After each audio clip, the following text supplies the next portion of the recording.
Hello, thank you for joining us. This is Platform. I'm Ruth Aguela. Now, you agree that in the past decades, there has been setbacks when we're talking about education infrastructure, which have not gone unnoticed. Of course, due to poor funding, which is one of the key challenges in the development of the education system. Now, tertiary institutions cannot perform optimally without adequate funding. Therefore, it became imperative for adequate funding be provided for infrastructural facilities and related areas, of course, for an enabling environment for conducive teaching and learning, which was why the Tertiary Education Trust Fund, that is TET Fund, was established. Now, TET Fund was originally established as Education Trust Fund ETF by the Act No. 7 of 1993 as amended by Act No. 40 of 1998, now repealed and replaced with Tertiary Education Trust Fund Act 2011. It is an intervention agency, talking about TET Fund, set up to provide supplementary support to all levels of public tertiary institutions, with the main objective of using funding alongside project management for the rehabilitation, restoration, and consolidation of tertiary education in Nigeria. Now, the funds are disbursed for the general improvement of education, both at the federal and state levels. But there must be transparency and accountability in the system of funding tertiary institutions, because the future of many lies in the value of education they receive. So how has TET Fund been able to manage disbursement of funds and ensure equity in the disbursement? A lot of questions comes to mind as we look at funding tertiary institutions, challenges and gains. And our guest is no other person than Architect Sonny Echano, Executive Secretary, Tertiary Education Trust Fund, TET Fund. Thank you very much for joining us. It's a pleasure being here. It's good to see you wearing another cap, also in the education sector. You're welcome to Platform. Thank you. All right, so we'll take you through a bit of his profile. This is actually not a bit, it's a whole lot. Architect Sonny Echano has a BSc in architecture from the Ahmadu Bello University, Zaria. That was in 1980.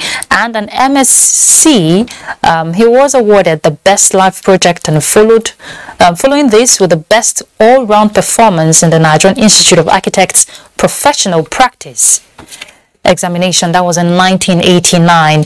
Sonny Echano had a brief stint with the Benue State Housing Agency before joining the Federal Civil Service in January 1987. Now, between 1987 and 2005, Mr. Echano served in various management capacities at the Federal Ministry of Works and Housing. Now, some of these include Secretary Implementation Committee on National Housing Policy. That was in 1991 to 1995. Secretary Special Projects Task Force. That was in 1992 to 1995. Secretary Committee on Lands and Housing, 1993 to 1995. Architect Echano has served as Permanent Secretary, Federal Ministry of Agriculture and Rural Development from 2014 to 2015, Federal Ministry of Communications 2015 and to 2017, and Federal Ministry of Education, that was from 2017 to January 2022, before he was appointed Executive Secretary, TET Fund. Now, he attained the pinnacle of his profession when he was elected and held various positions. One of it was the 28th President of the Nigerian Institute of Architects from 2019 to 2021. He's a fellow of the Nigerian Institute of Architects, founding member and trustee of the Procurement Professionals Association of Nigeria. He is a recipient of several awards and excellence and commendation by the federal government, as well as professional and management institutions. I think we should leave this profile talk for now, because there's a whole lot Architect Echano has achieved for himself. So much. We just have to summarize that. But well done. Thank you very much. Okay, you know the traditional platform. We have a panelist and no other person than the head of education desk here for NTA, Rashidat Olagunju. Thank you for joining us. Always a pleasure. Our in-house teacher, actually. Thank you, Ruth. All right. So, Architect Turner, we're looking at funding tertiary institutions. We're looking at the challenges, the gains, and you have been in the education sector for quite some time. I didn't even know you were also PAMSEC for Ministry of Agric sometime. Well done. That shows you you're a man of different sides, all-rounder. And when we're looking at education system in Nigeria, you know, a lot has been said in terms of ensuring that our infrastructure is at par, you know, with global standards. And that has been a dragging foot over the years. Now you're in charge of disbursing these funds to the institutions. What would you say when you were not there and when you're there now, sitting there? How would you do a comparison, you know, when we're looking at infrastructure for universities, funding infrastructure for universities? Thank you very much, Ruth. We all recognize the fact that education is central to every form of human endeavor. Everything else, you build on it. So, possibly next to food and shelter, education is the most important human need. And because of this, it is a responsibility of everybody. We have 3 tiers in our education tree.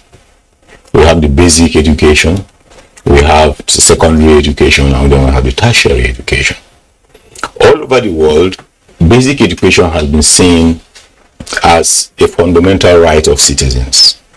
And just as in our case, through the UBEC Act, we made it not only free, but compulsory. Because you need to give your citizens the basic tools of literacy and numeracy and basic skills to be able to function and be responsible members of society. Then you build onto that when you now begin to acquire specialized skills or begin to form idea of going into a career or into specific sectors at the secondary level. Tertiary education is the apex of our education tree. Yes. And it is the basis for all forms. We provide the manpower required to service all the sectors. It is the source and the incubation center of all forms of advancement, new ideas, innovations, improvements. Yeah. The development of the national economy is driven by the tertiary education sector. Specifically on funding, basic education has been seen as a sole responsibility of government because it is free and compulsory. Yes. That is shared because also within the national education policy, basic education is the responsibility of states and local governments, while tertiary education is that of the federal government. So we rely a lot on the states to provide basic education, while interventions like as we have in UBEC, it's done. At the tertiary level, the stakeholder matrix becomes more complex. And the expectation is that the owners of institutions, again, we have 3 types of owners in the country. We have the federal government owning tertiary institutions, we have state governments owning tertiary institutions, and then we have the private sector, either corporate entities, faith-based organizations, or even individuals owning tertiary institutions. So a large chunk of funding for these institutions should come first from the owners, from the promoters, from the proprietors of these institutions. Then we now have a body like TED Fund. That is an intervention fund.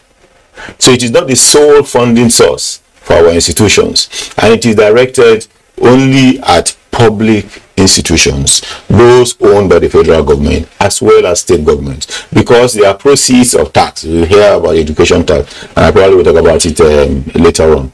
But are collected and to the Federal Inland Revenue Service, disbursed through TED Fund to these beneficiary institutions for specific purposes. We have 5 intervention lines. Maybe I'm also going to talk about that later. But essentially, this is only a component of the required funding for education. Unfortunately, over the years, some of the owners of our institutions, with very due respect, particularly state governments, have not been funding their institutions. And even the federal government have been underfunding. I was in permanent secretary in education, so I prepared the budgets for all the tertiary institutions owned by the federal government. The level of funding, if you look at our capital outlay, when you give a polytechnic 100 million as capital allocation for a whole year, I mean, questions do get asked. What do you expect an institution, a community of 20,000-30,000 to do with that kind of amount? And how do you improve, how does that go into improving facilities? So if you go around our campuses now, what you see in terms of physical infrastructure are interventions from TED Fund, whether they are state or even federal institutions. But this shouldn't be the case. Yeah. Education funding should be something that is done even by the parents and students involved. The institutions themselves should engage in research, and the proceeds of research can also come back to them in forms of contributions by, I was just last week, I was at the Wise Man Center, one of the topmost research centers in the world, in Israel. And they were happily took me to a new building that was constructed right at the entrance of the institution. And how was it done? It was a donation by a researcher who came in there, developed a product. That product has now been transferred, developed a research, made a research finding. It has now been transferred into a product, sold through his patent to a company. And he made so much money from that he donated a whole building to that center to also contribute and help other people. So endowments is a major source of revenue for institutions all around the world. The endowment of one of my places, I've been there 2-3 times to do advanced courses, the Harvard University in the US, is more than our national budget. Are we going to get there, Architect Achono? Because we need to begin to build. The first step is you prepare yourself, you plan. We need to make the sacrifice as a country. Recognize education. Individuals. I'm coming. When I say as a country, I didn't say as a government. As a country, if we recognize the fact that education is central to whatever we want to do, it is central to even addressing issues of security. Because if those bandits you see on the streets, in the bushes, in school, are educated and they have some skill, they are more likely, and there are opportunities and hope for them, they are more likely to be exploring those other opportunities. So if you address education properly and you give skills to your people, you are also going to reduce crime, you are going to reduce banditry and all the other things that are associated with it. If you have the right manpower, even if you do not have jobs for them, they will use their intellect to create jobs, to identify opportunities in the environment, to contribute to activate various sectors that are currently untapped. That's how economies grow. You cannot depend on government being the leader. No, the private sector, individuals, ideas, innovations is what drive economies. Government is only supposed to be out there to do the basics, provide the enabling environment, provide the regulations that creates a level playing field. Invest in those core infrastructure that the private sector will find unattractive in terms of its profitability. And thereafter, just allow the private sector to take the lead, and they can flourish. You actually flourish or you perish because based on your own inputs. But that is how businesses grow, and that is how countries also grow.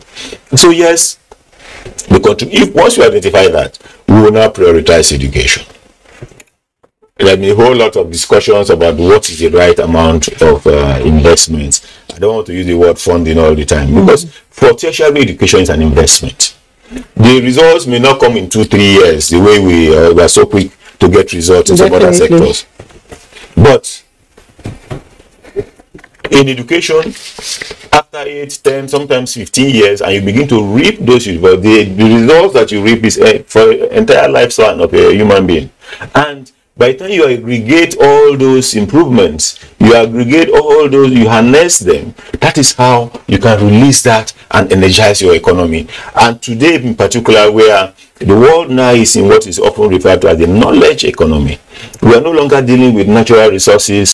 There is a great deal of apprehension, even for us as a country, that the oil we have is going to become almost useless in a few years. Okay, now yes, before we go into all that, now you are going to talk to us as the previous permanent secretary of Federal Ministry of Education at ES of Tertiary, because you have all the information at your fingertips. Okay, now talking about funding tertiary institutions. Okay, for over the years, annually we hear of allocation to certain universities, polytechnics, and sort of. How have these funds been utilized so far? How come do we have such situation on our hands now? Thank you. First, the government component. Government has done task right. We can do better. That's why I'm talking about relative prioritization and, if you like, the proportion of our national resources that we dedicate to the education can improve, and it should improve. But beyond that, we also need to activate all other sources of funding. Our universities, polytechnics, and should be nimble, should be active, to play in the economy. We've been promoting what we call the triple heritage. The government will create an enabling environment to link our higher institutions with the private sector, because our industries are not contributing enough to education. In many advanced countries, a lot of education funding comes from the industrial sector, comes from the business community, because the ideas that service the industry, that creates new products, that creates improvements in their systems, in their processes, in their products and services, come from these institutions. So they fund it, they fund research, they fund innovation, and so on and so forth. A very, very little is coming in that area, and we need to develop that aspect. Two, the individuals themselves. There has been this notion that because we are a developing country and majority of our people are poor, therefore students and parents should not contribute to education. I disagree. But they pay school fees, tuition fees. These fees that we pay in our public institutions are nothing, I can tell you. We pay more school fees in our secondary schools than in our universities. There are universities that in the whole year students are paying 28,000, 30,000. That's federal university. Yes, I'm talking about government-owned universities now. So, or what we call public universities. I'm aware some states have gone beyond that. There are even one or two states that even refuse to fund their institutions and are leaving them to charge fees to live on their own. That may be taken to the extreme, because the government also has the responsibility. But we should share this burden, and this burden should be shared. We should create instruments. Some of the unions in the education sector will not like to hear that, but the truth of the matter is that tertiary education is an investment. So you are making an investment with the hope of reaping.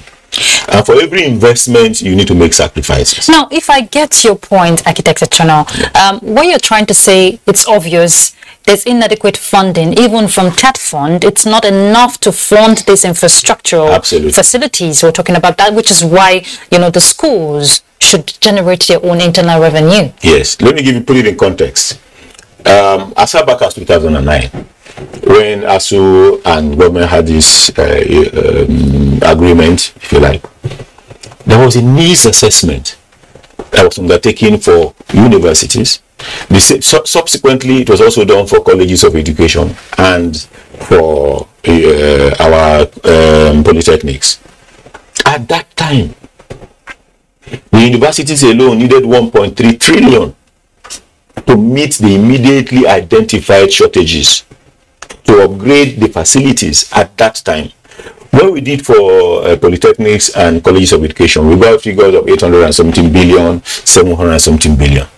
Of course, this is at 2009, so you can, if you look at inflation rate, if you look at the dilapidation rate over time, and even we as government, both as federal and especially at state levels, have also been creating new institutions. We need to, because our population is growing. There is no way you can refuse to provide facilities or opportunities for this large young population that we have. We really can't even meet the number of students we admit today are still very insignificant compared to the demand. So I am in favor of creating additional institutions, but we also need to increase funding. And when this assessment was done, we attempted another exercise, a review. And the figures we got were so frightening, we knew we couldn't go anywhere with it, because we are getting, for the three sectors, something in the neighborhood of 14 trillion. If you look at the funding profile of TED fund, 250 maximum. This year we are even coming, we are lower than that. A sharp drop in revenue last year, by over about 68 billion. So we are having to cope with this sort of short, deep cuts. And so even for Third Fund, it's not sustainable in terms of how, and that's why we are very pleased that Mr. President, again, in his usual manner, he's been such a wonderful person for the education sector. Nobody can quarrel with that.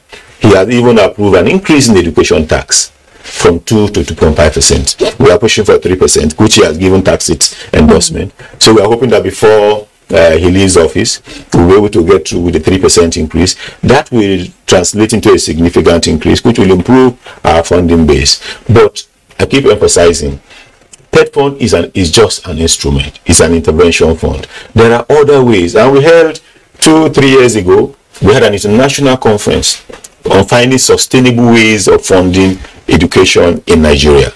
And in that conference, we brought everybody, all the stakeholders were there.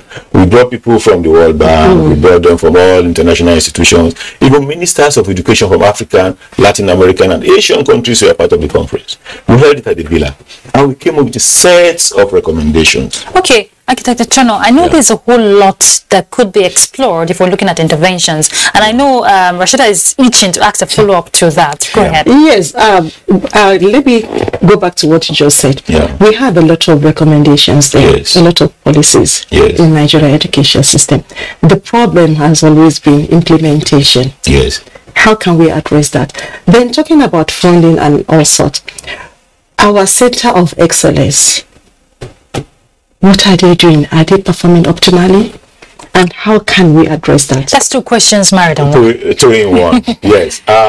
You talk about recommendations. That's why I started this program by talking about a national initiative, a shared acceptance among all, that's as a people, as a country. Let us say, because when you are in this situation, don't forget, the challenge is not because government is not willing, but government has its own serious challenges of revenue. Government can only disburse what it has, what it can generate. And we have serious challenges out there right now. So because of this, we have to make hard choices as a people to say, fine, we cannot fund everything because we don't have the resources to do so. Until we can do that, let us focus on a few areas that we know are so critical for us and will also generate this revenue once you get them right, that we will now need to fund everything else. And what are they? And that is how you have to prioritize the human capital development component. Even the infrastructure, I mean the infrastructure field. But I can tell you, if you have infrastructure and you don't have the human capital to effectively harness it and utilize it to develop products and services that will now earn income, it will not help you. So we should prioritize, we should agree as a people. We do this at our personal levels. Me and you know that the biggest investments we make for our children is to educate them. If you educate your child and you don't even leave anything behind, you don't have houses or other things, you consider yourself having done well. We should do the same thing as a country.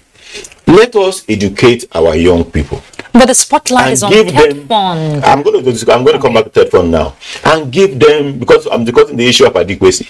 Now there's also the other issue that I'm going to talk about very shortly. So let us as a country accept that education is so central that the little we have, we should have a significant proportion of that invested in education. That's put that to a close.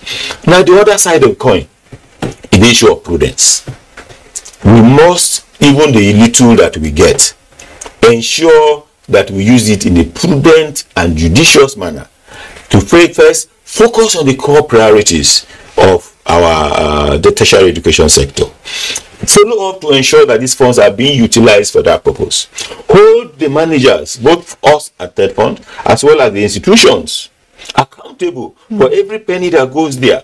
Ensure that those who are even entrusted with provision of services, the consultants, the contractors, and all the equipment for suppliers, give the right quality and create value for money. Has Third Fund put its act together? I know you're just new on the seat, few months down the line. Would you say there's been a lot of utilization of the disbursement of the funds appropriately? Absolutely. Well, first and foremost, Third Fund have done well over the years. I can guarantee that is the case. Okay. But there are rooms for improvement. And I immediately came on board, because I had the privilege of having served on the board of the BOT for four years. So I have been with Tertiary for a while, and I know everything about them passed through my office. So I came on the job really not needing any learning curve. So, and the first meeting I had with them, I told them, we identified, and they themselves, the directors were very forthcoming. We collectively identified areas that we felt either due to dilatory tactics or issues even in our internal processes. There are things that we have in place that act as either disintensive of encumbrances to speedy delivery of projects, for example, to effective utilization of resources, for example. And we are honing in on them. In all our 5 interventions areas of fiscal infrastructure, we are improving our project delivery system. We are reviewing even our processes. For example, we realized that we had 2 stages where we have audits of these projects before payments are made, and we felt that that's wasteful because it leads to unnecessary delays. And we now said, no, we're going to audit, but we audit it before we do our final tranche. Because the physical audit, the financial audit, is different from the physical audit. The physical audit is actually the monitoring and evaluation. For every payment, we make sure we go and monitor and confirm that those milestones, which are preset, are attained before releases are done. We are strengthening that capacity and putting professionals there, not a generalist approach. We are also doing a lot in terms of the other major area of our intervention, which is the human capacity, the academic scholars training. Research is a priority, is a third area, but in we have a five layer tree, if you like. After infrastructure, we're talking about academic staff training, because the important thing about every institution, when you create a facility, you need the people to run it. You need the lecturer, the academic staff, who will be the ones imparting the knowledge. So we are also developing our academic staff. Over the years, we've trained more than 30,000 Nigerians, obtaining masters and PhDs from across the world and also locally. And now we are trying to focus, because of the exchange rate challenges we have, we are refocusing some of those courses locally, using some of our first generation universities and others who have acquired, you talked about centers of excellence, I'll come back to that, who have acquired some specialization in those specific areas. They will help us now so we can conserve this fund and spread it to more people. But the ones who are going outside, we are also very nimble in the way we are negotiating these days. Yesterday I had a big meeting in which current and existing MOE is going to have to be renegotiated, because we're asking for steep discounts as a condition, because we're now getting favorable offers. Last month we were in Brazil, and we expanded from 6 to 40-something universities that have now agreed to give us tuition free but high quality spaces education. And they've expanded. We started with agriculture, now we've gone to various other fields. So for what we are spending now to train one scholar, we will be able to train 5 with the same amount of resources through the agreement we have in Brazil. We'll be going to France. The French institutions too have come up with a similar package. Only last week, a team from the United Kingdom were around, and they realized that they are beginning to lose because the cost of training in the UK and in the US is much higher than in other places, in India, in Malaysia, and so on and so forth. So we are working hard about that. Then the third area is research. Okay. We've given targets we have 2 different committees working on research. It is the way to go for our country. We need to make our universities more relevant, our polytechnic more relevant to our society, and that is why we talk about the linkage with industry. Research has the advantage of creating new ideas, new products, developing, expanding your sectors. There are so many areas that we have not even activated in our economy.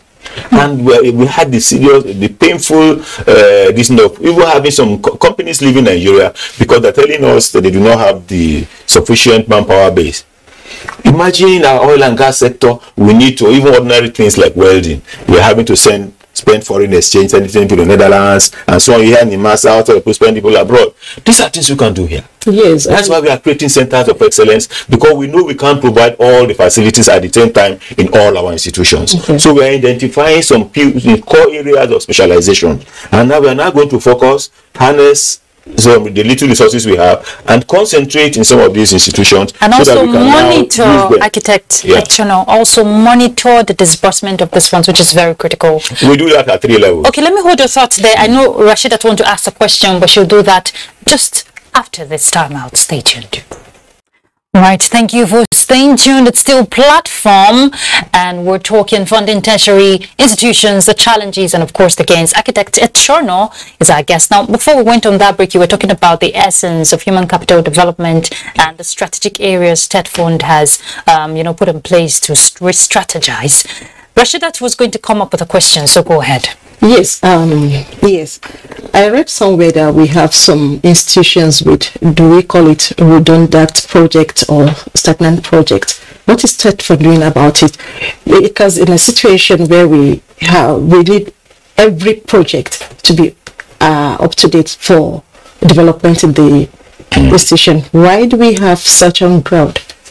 Thank you very much. Again, that was one of the earliest initiatives I took when I came on board, because we did realize that with the sharp fluctuations in prices of materials, a lot of our projects became endangered. Tertiary had a policy that they did not entertain any increase in costs, so all their projects were fixed costs.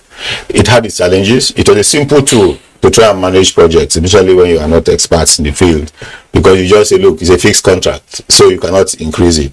But you know that certain projects have gestation periods beyond 1 year, which is the maximum period you can estimate, you can predict prices when you are pricing.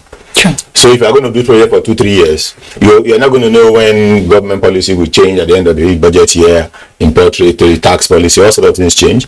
Even price movements in the economy will happen within that period. So what happens? Many of these contracts were awarded when cement was 2,500, 2,600. Now it's 4,200. It is practically impossible for some of these contractors to deliver this project at those fixed costs. It also had a negative impact of limiting projects now to those that can be done only within 1 year. So if you look at our projects around our campuses, you don't see the type of iconic buildings that you see that you want to associate with what we call institutional buildings.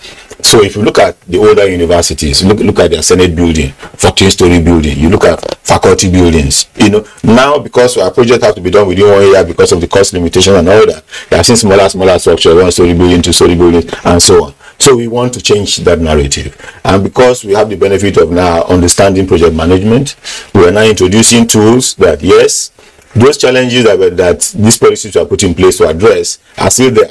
Because there are always opportunities for what we call post-ante-opportunism. Once you make a contract fluctuable, people can take advantage of that and make claims that do not translate to actual physical value. So we want to curb that. So back to the question. I sent our team round. We first looked at our records in our books, and then we sent round. I had a meeting with all the heads of institutions a couple of weeks ago. And we have compiled a comprehensive list of all our interventions, those that are performing, those that are slightly behind schedule, and those that we felt that are threatened. So we have identified that. We have a schedule starting from the end of this month. We are meeting with each of the institutions to discuss the specific projects in their school, based on the ones that are very threatened. And we are working out modalities of completion. Some of them will entail, it was widely reported, where I say we are going to punish even contractors who fail to deliver, for whose fault some of these things happen. But for those that are not their creation, we will find ways and means of ensuring that we put those facilities to use, because the longer you keep them, they will deteriorate in their form, the cost of completion will go higher, and those material costs and other things are not going to change very soon. So the earlier you address them, the better, and we are doing that. So we are going to make sure that we are giving a target that a minimum of 25% of those projects will be completed before the end of this year, because those are the things that we can do through re-engineering and other factors. Because we've not provided any funding for it in this year's budget, so we cannot provide additional funding. But from next year, we might introduce a budget line that will address the issue of abandoned projects to try and put them in.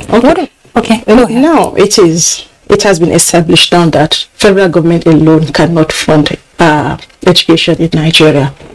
How do we now make Nigerians know that, okay, this is very important, everybody just have to contribute to this? Just like the slogan of UBEC, education for all, is the responsibility of all. So how do Nigerians, how do we make them own it? Okay, now I have to do something.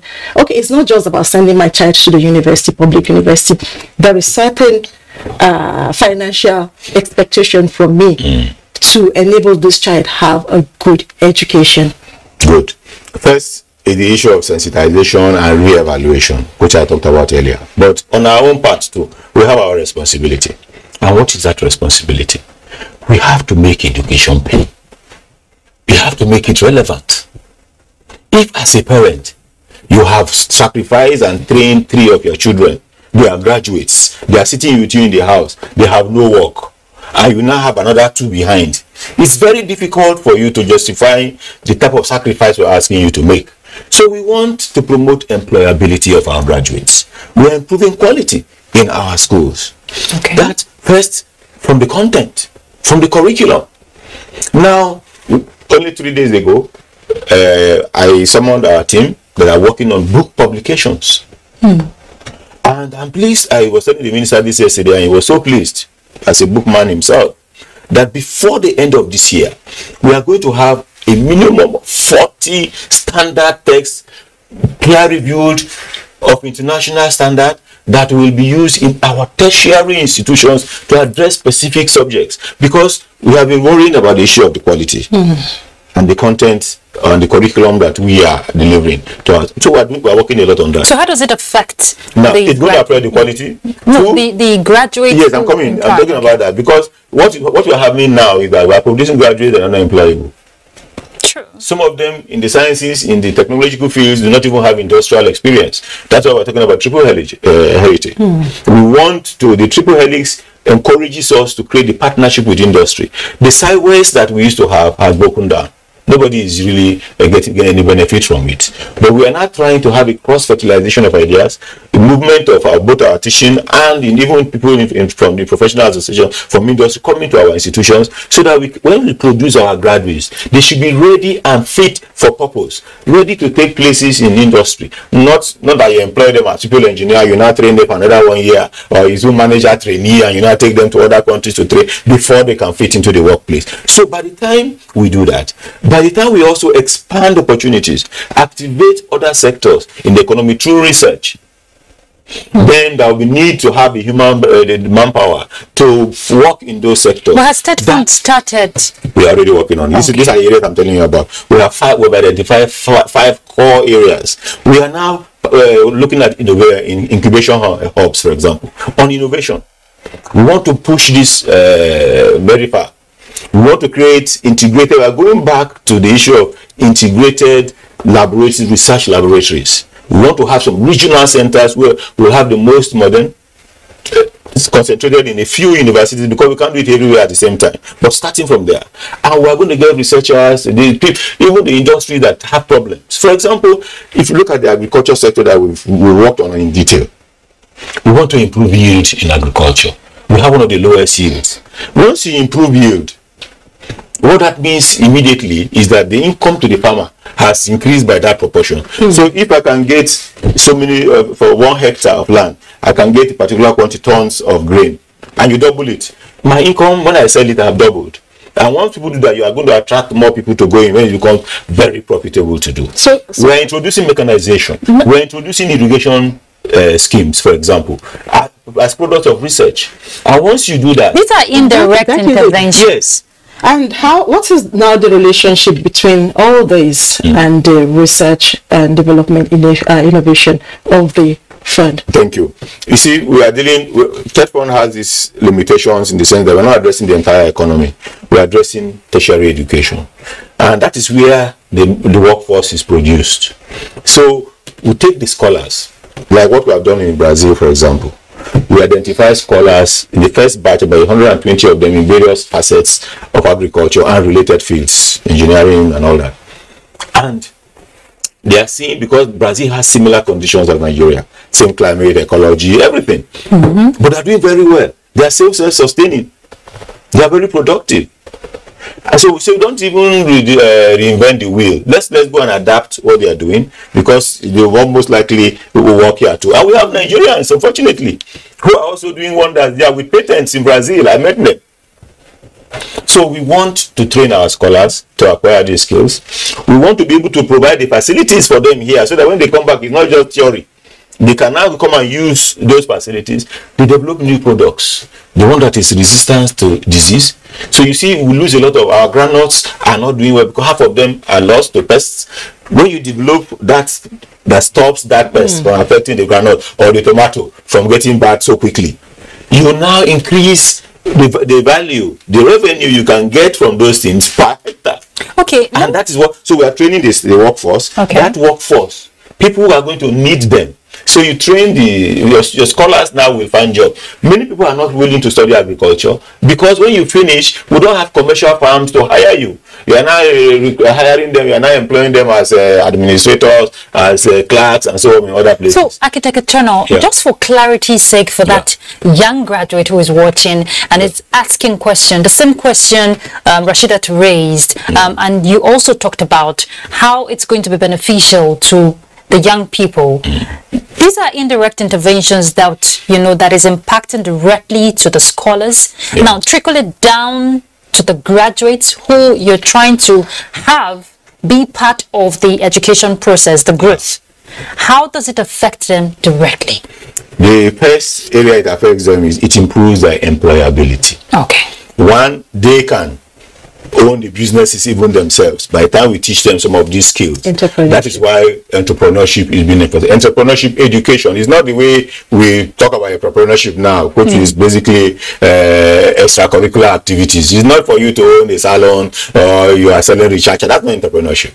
It is cultivating the mindset, the risk taking, the ability to make linkages, to identify opportunities and meeting those opportunities profitably. And we are trying to do that. We are also trying to create the conditions for it to be right, because people will need some kind of startups require some finance, they require mentorship, they require the facilities where they can even go and start bringing their ideas to fruition before they can now branch out. When they develop a product, they can now branch out on their own. So we are trying to make education relevant to the individual, to the society, to the community, through the products and services they will deliver, through the improvements they bring. And I just talk about only one sector. In the IT sector, the opportunities are almost limitless. And we are seeing that. We want to remove all these Nigerians who are naturally gifted, many of them taken to fraudulent means. When you talk about the Yahoo and so on, it means they have capacity. You can harness those and push them into the right direction, because they now have IT skills. They also have ideas into how they can get certain things done, and then they can become earners of income and creators of income. Because this is a huge responsibility for TED Fund to fund the loan. And you talked about the private sector, the role of the private sector, and you also make mention of education tax. How can we streamline all of this to ensure that there is adequate funding to go around for this project? Precisely. That is why, for example, we are dealing with the Nigeria Economic Summit Group. We have a partnership. We have MOUs with the NUC, with other bodies in the education sector. We have partnerships going on with MAN, the Manufacturers Association of Nigeria, with NASIMA, with NECA, because they need us and we need them, and we also need them to contribute, because the products of our institutions feed their own system, improves their own performance and profitability, which is their own end. But they also need to make us perform our job very well, so we can create that conveyor belt from which they harness and also achieve their own raison d'etat. So these partnerships are right in the place right now.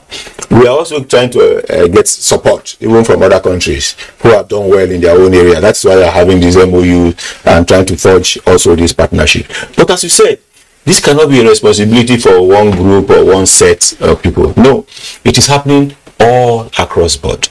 People are keying in. State governments are doing their own. A good number of states are doing very well now. Not enough number, but we need others to join in. As I said, then we also need to, amongst our people, it's the incremental improvements that add up.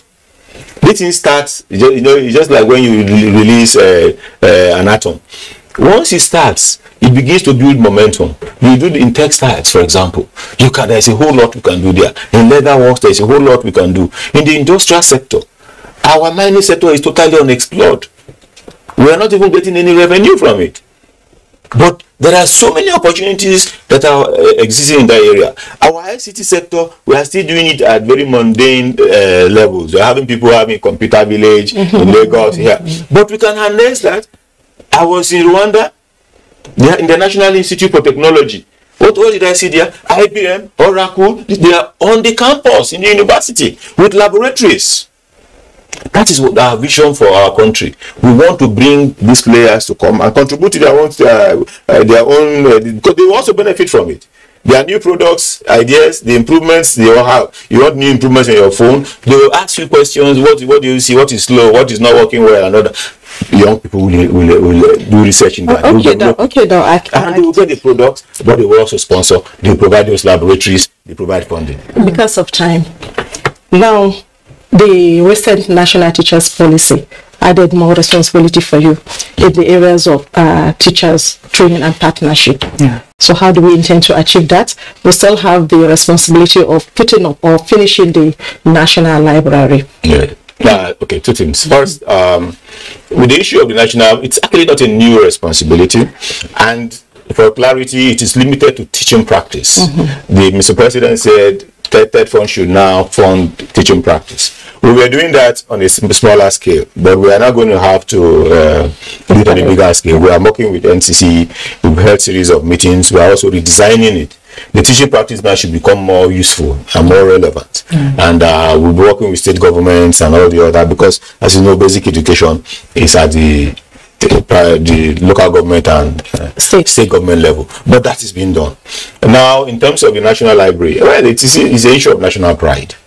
You see, you cannot have a country with so much brain. Our brain power is so high that it's recognized all across the world. When I was serving on the Global Partnership for Education, and I made that complaint that we are now servicing, we are spending a lot of money training our people, and then people are now coming from other countries, in the UK, in the US, all of them, they were there, they were members of the board, and they agreed. That was how we were able to get a $125 million grant, because they were asking me not to talk too much. You know, because we were angry that we spend this money, they come and attract, they didn't make any investment in the training, then they come and attract our doctors, our lecturers, and they move there because of high salaries you are offering them. But we are the ones that fund their training. What it takes to train a doctor in the UK and the US is enormous. So the National Library, are you looking at investment? We have provided, yes, we got approval to work towards its completion. As I speak, I think a memo is on its way to the Federal Executive Council to approve the revised estimated total cost. That fund in last year we have provided about half of the funding that we require is already available, that we'll be able to deploy. And once we get approval of FEC and people mobilize on site and are able to, because we also have our own conditions, we must monitor how you use it. Because that project is long overdue. You agree with me? And recently you presented allocation of funds to tertiary institutions. Should we expect that to douse the tension as to strike? Oh, well, we give our word that we'll be very transparent, no strings attached, and in an open manner. The disbursements that are made for education will go to education. And we did just that. And we'll continue to do so. That is a part of the guarantees we are bringing on board. But we also told them, we are going to monitor every step of the way. You should utilize them judiciously, prudently, and for the purpose that is intended.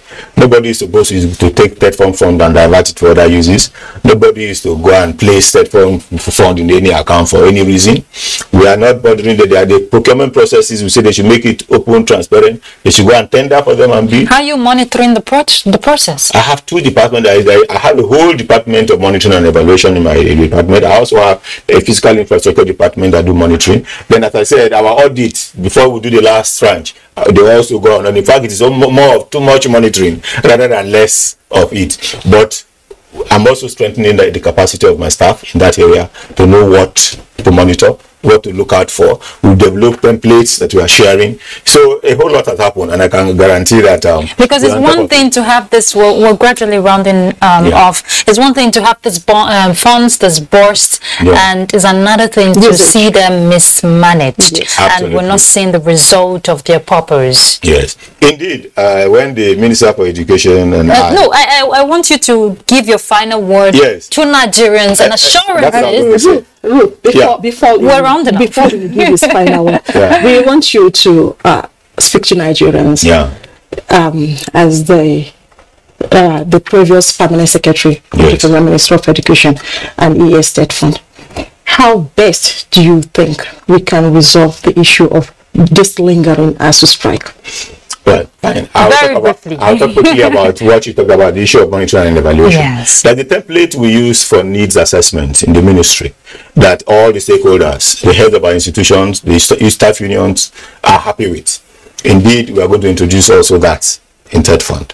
It's just one more layer that we, not just us monitoring, we want stakeholders in the system, we want people who are independent of the process, besides the administrators of the institutions and us as Third Fund, to also look at what we're doing, to see before we certify projects at the end. So now, coming back to the issue of the incessant strikes, it's unfortunate because it has direct impact on A, the quality of our graduates, 2, the ranking of our institutions, and 3, in the entire socio-economic. Nobody is happy about things like this.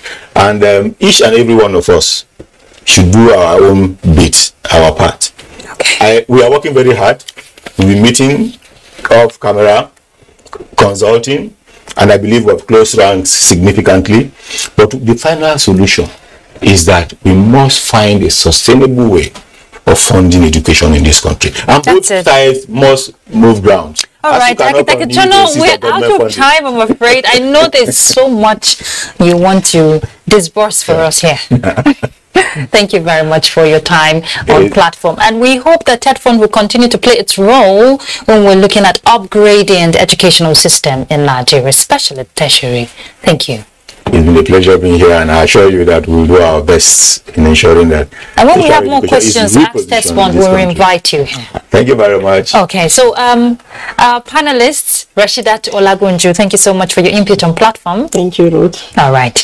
And we have been talking funding tertiary institutions, the challenges and the gains. Of course, where there are gains, there's bound to be challenges. But accountability, transparency is key if we must move forward as a nation. That's Platform. I'm Ruth Aguela. Bye.